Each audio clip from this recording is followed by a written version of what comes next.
Perkenalkan, saya Siska Eka Fitria, dosen Prodi Manajemen Bisnis Teknologi dan Informasi, Fakultas Ekonomi dan Bisnis, Telkom University.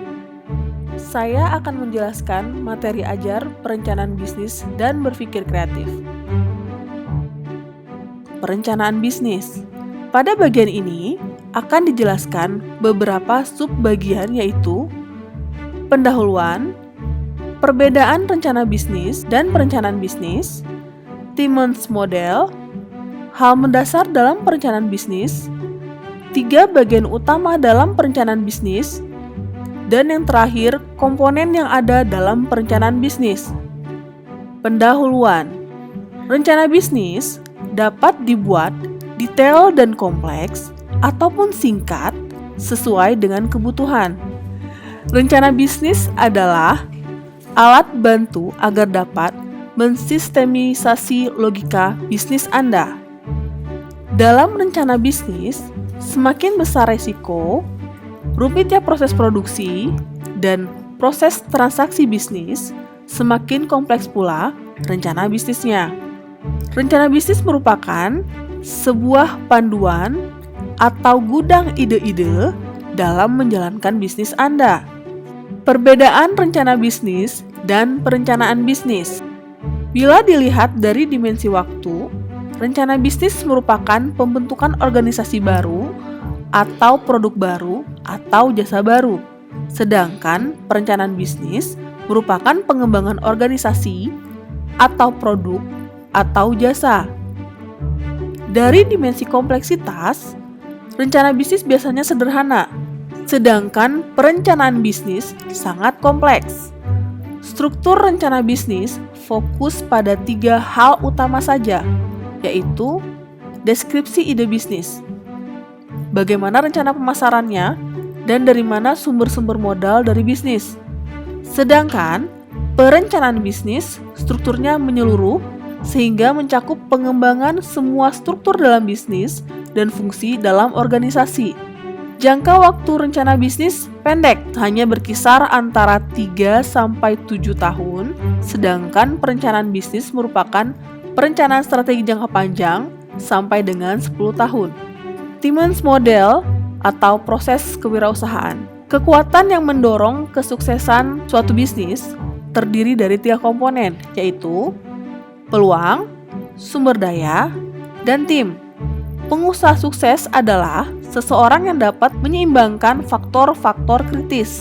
Pada model ini dijelaskan, pengusaha mencari dan menemukan peluang, membentuk peluang menjadi usaha yang berpotensi tinggi dengan menyusun tim dan mengumpulkan sumber daya yang dibutuhkan untuk memulai sebuah bisnis.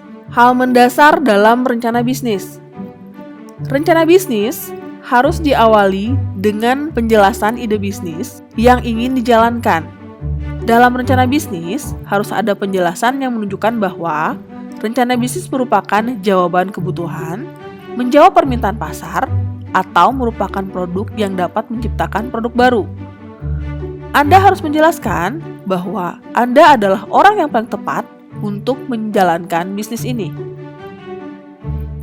Dalam rencana bisnis, harus dijelaskan cara pengembangan bisnis dan bagaimana bisnis Anda dapat menghasilkan uang dan keuntungan. Yang terakhir adalah penjelasan mengenai target pasar, siapa pembeli produk, dan bagaimana cara Anda mendapatkan penjualan. 3 bagian utama dalam rencana bisnis. Pertama adalah konsep bisnis, menjelaskan secara rinci mengenai industri yang digeluti, struktur bisnis, produk dan jasa yang ditawarkan, dan bagaimana membuat bisnis tersebut sukses.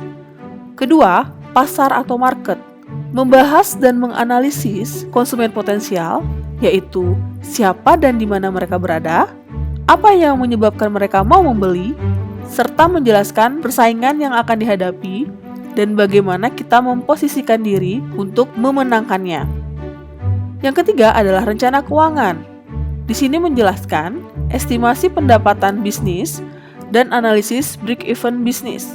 Komponen dalam rencana bisnis. Komponen-komponen yang ada dalam rencana bisnis adalah ringkasan eksekutif yang memuat intisari dari rencana bisnis secara ringkas, jelas, dan memberikan gambaran peluang bisnis. Kedua adalah konsep bisnis, menjelaskan tren dan pertumbuhan industri yang akan dibangun, bagaimana struktur bisnisnya, dan bagaimana cara berbisnis. Ketiga, gambaran pasar, menampilkan informasi umum tentang kondisi pasar dari produk, kecenderungan dan perkembangan terakhir dari pasar, serta ukuran pangsa pasar yang ada. Keempat, target pasar, memuat penjelasan siapa dan bagaimana target pasar Anda. Kelima, pesaing dan kondisi persaingan. Dalam hal ini bisa berupa pesaing langsung dan tidak langsung, di mana pesaing langsung adalah pesaing yang memiliki produk serupa dengan produk Anda, sedangkan pesaing tidak langsung adalah pesaing yang memiliki produk tidak serupa dengan produk Anda, tetapi fungsinya sama. Yang keenam, organisasi dan manajemen, memuat informasi mengenai kompetensi tim yang akan membantu Anda. 7. Rencana keuangan, penjelasan biaya modal dibutuhkan, proyeksi pendapatan dan penjualan, proyeksi aliran kas, serta kinerja keuangan yang diharapkan. 8. Lampiran, memuat data-data pendukung yang dapat membantu memperkuat isi rencana bisnis. Berikutnya adalah bagian kedua, yaitu berpikir kreatif. Pada bagian ini akan dijelaskan pendahuluan berpikir kreatif, hambatan kreativitas, pendorong kreativitas, dan teknik meningkatkan kreativitas. Pendahuluan, kreativitas adalah modal yang penting bagi wirausaha. Dengan kreativitas akan membuat wirausaha mampu untuk keluar, melihat dan menangkap peluang, serta menghadapi persaingan yang ketat. Kreativitas juga akan membantu wirausaha beradaptasi dalam menghadapi perubahan-perubahan yang terjadi dalam bisnis, seperti perubahan selera pasar dan lain sebagainya. Hambatan kreativitas. 5 hambatan yang mengakibatkan kreativitas tidak muncul adalah: pertama, hambatan persepsi. Contohnya, pola pikir stereotip, di mana di sini membatasi masalah secara berlebihan, terlalu banyak atau terlalu sedikit informasi. Kedua, hambatan emosi. Contohnya, takut mengambil resiko, tidak menyukai ketidakpastian, lebih suka menilai daripada menghasilkan gagasan, menganggap remeh suatu masalah, tergesa-gesa menyelesaikan masalah. Ketiga, hambatan kultural. Contohnya, budaya dan kebiasaan yang menghambat pengakumulasian gagasan. 4. Hambatan lingkungan. Contohnya, kurangnya dukungan sarana dan prasarana kerja. 5. Hambatan intelektual. Contohnya, terlalu mengandalkan logika, enggan menggunakan intuisi, memilih menggunakan pengalaman atau cara lama yang terbukti lebih efektif hasilnya. Penghambat dan pendorong kreativitas. Yang menjadi hambatan kreativitas adalah sikap negatif, taat pada aturan yang terbukti tidak efektif, membuat asumsi, stres yang berlebihan, takut gagal, berkeyakinan bahwa diri sendiri tidak kreatif, terlalu mengandalkan logika.